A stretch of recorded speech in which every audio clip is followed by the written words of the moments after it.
Assalamualaikum warahmatullahi wabarakatuh. Kami dari kelompok 8, nama saya Nova Silviani dan teman saya bernama Nur Anissa Salsabila. Saya ingin mempresentasikan motivasi dan komunikasi.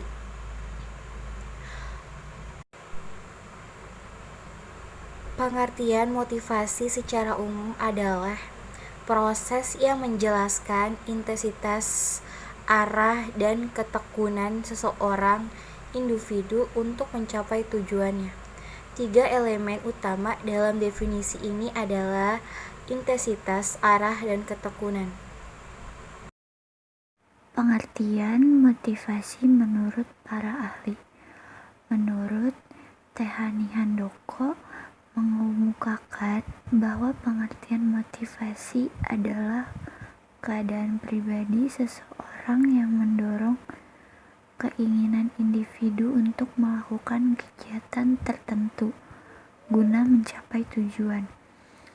Menurut Chung dan Megginson, pengertian motivasi adalah tingkat usaha yang dilakukan oleh seseorang yang mengejar suatu tujuan dan berkaitan dengan kepuasan kerja dan performa pekerjaan. Menurut McDonald, pengertian motivasi sebagian perubahan tenaga di dalam diri seseorang ditandai oleh dorongan efektif dan reaksi-reaksi mencapai tujuan.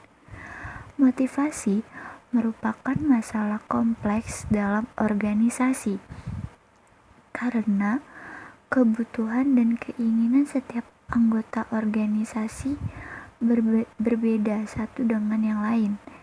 Hal ini berbeda karena setiap anggota suatu organisasi adalah unik secara biologis maupun psikologis dan berkembang atas dasar proses belajar yang berbeda pula. Pengertian komunikasi secara umum. Secara teknologis, kita menemukan banyak definisi komunikasi. Namun, intinya sama, penyampaian informasi. Salah satu definisi menyatakan komunikasi adalah proses penyampaian suatu pesan oleh seseorang kepada orang lain untuk memberitahu atau mengubah sikap, pendapat, perilaku baik langsung maupun tidak langsung. Sedangkan pengertian komunikasi menurut para ahli. Menurut Everett M. Rogers, komunikasi adalah proses di mana suatu ide dialihkan dari sumber kepada suatu penerima atau lebih, dengan maksud untuk mengubah tingkah laku mereka. Menurut Rogers and Dale Wernick, komunikasi adalah suatu proses di mana dua orang atau lebih membentuk atau melakukan pertukaran informasi dengan satu sama lainnya, yang pada gilirannya akan tiba pada saling pengertian yang mendalam. Menurut Shannon dan Weaver, komunikasi adalah bentuk interaksi manusia yang saling mempengaruhi satu sama lainnya, sengaja atau tidak sengaja, tidak terbatas pada bentuk komunikasi menggunakan bahasa verbal, tetapi juga dalam hal ekspresi, muka, lukisan, seni, dan teknologi.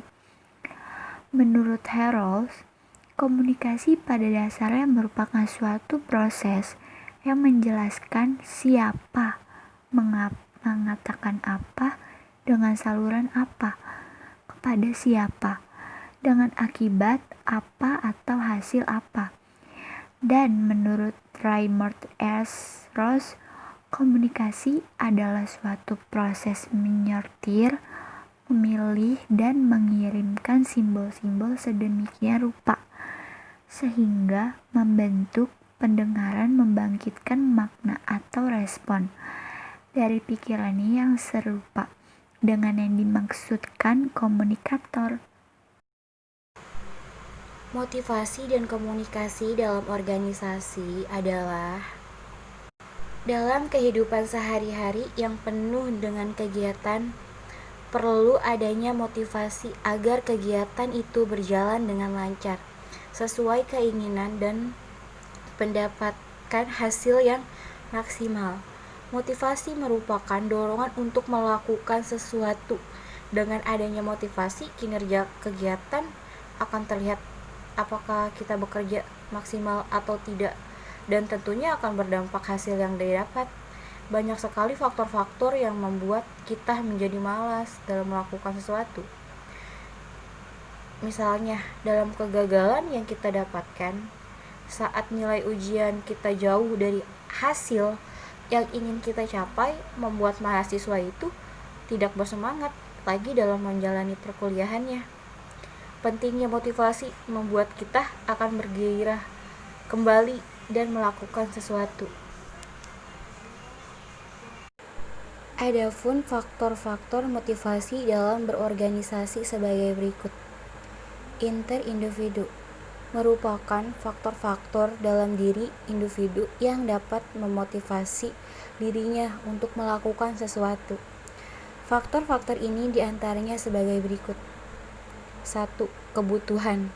Kebutuhan merupakan segala sesuatu yang harus dipenuhi. Banyaknya kebutuhan yang ingin dipenuhi oleh setiap manusia mendorong manusia tersebut untuk melakukan pekerjaan. Sebagai contoh, kebutuhan sehari-hari manusia mendorong manusia itu untuk bekerja, mengumpulkan aset agar nanti saat kita keluar kerja tidak kesusahan. 2. Harapan. Harapan merupakan sesuatu yang kita inginkan. Harapan akan mendapatkan hadiah yang besar apabila kita menabung di suatu bank, misalnya mendorong kita untuk selalu mengingatkan saldo kita. 3. Kepuasan. Kepuasan merupakan perasaan emosional seseorang setelah melakukan sesuatu. Kadangkala orang termotivasi melakukan sesuatu karena adanya kepuasan yang ingin dia capai. 4. Pengembangan diri. Meliputi mengikutsertakan diri terhadap segala kegiatan agar memperoleh pengalaman yang berharap yang dapat digunakan untuk mengembangkan diri menjadi individu yang lebih baik. Yang B. Eksterindividu merupakan faktor-faktor di luar diri individu yang dapat motivasi individu untuk melakukan sesuatu. Faktor-faktor diantaranya sebagai berikut. 1. Lingkungan organisasi. Lingkungan organisasi merupakan segala sesuatu yang ada di sekitar organisasi.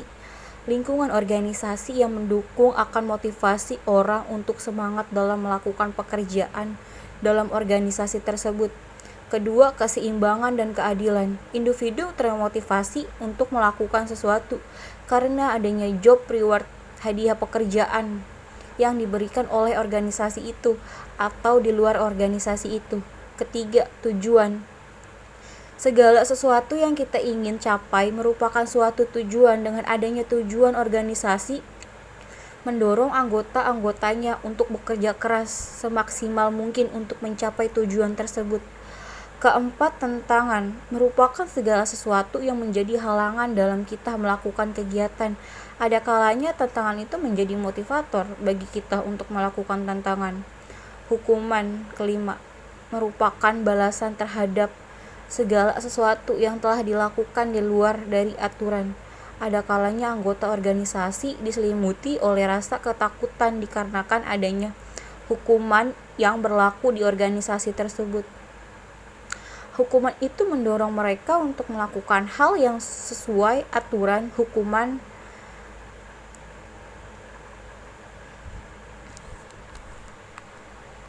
Adapun peran motivasi dan komunikasi dalam organisasi. Peran komunikasi dalam fungsi organisasi. Pertama, komunikasi dan perumusan kebijaksanaan. Kedua, komunikasi dan pengambilan keputusan. Ketiga, komunikasi dan perencanaan. Keempat, komunikasi dan perorganisasian. Kelima, komunikasi dan pergerakan. Keenam, komunikasi dan pelaksanaan kegiatan operasional. Ketujuh, komunikasi dan pengawasan. Kedelapan, komunikasi dan penilaian. Jadi, kesimpulannya, motivasi adalah alasan yang mendasari sebuah perbuatan yang dilakukan oleh seseorang individu. Seseorang dikatakan memiliki motivasi tinggi, dapat diartikan orang tersebut memiliki alasan yang sangat kuat untuk mencapai apa yang dia inginkan dengan mengerjakan pekerjaannya yang sekarang. Sedangkan komunikasi adalah proses menyampaikan sesuatu pesan oleh seseorang kepada orang lain untuk memberi tahu atau mengubah sikap, pendapat, perilaku, baik langsung maupun tidak langsung. Motivasi dan komunikasi tentunya memiliki peran dan fungsi yang positif untuk kemajuan prestasi kerja dalam organisasi.